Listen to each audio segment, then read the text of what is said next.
Blocchi di cemento all'imbocco del ponte di Riviera sul Bacchiglione Roncaiette tra Casalserugo e Polverara. Dopo il nostro servizio, nel quale abbiamo mostrato come nonostante il divieto i camion continuassero ad attraversare il ponte, visionato anche dal sindaco di Casalserugo, il comune passa alle misure forti.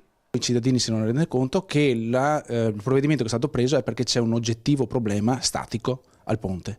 Non è un provvedimento di altra natura, ma è legato proprio alla sicurezza fisica, per cui per evitare veramente il peggio i camion pesanti lì non devono passare assolutamente. E dopo il nostro servizio sono iniziati i controlli della polizia locale sul ponte, dove oltre al divieto di transito ai mezzi superiori ai 35 quintali è in vigore anche il limite dei 30 all'ora per tutti i veicoli. Al camionista avvisato non resta che ricordarsi di raggiungere Polverara da Ponte San Nicolò o da Ponte Longo. Dove non arriva il buonsenso arriverà la polizia.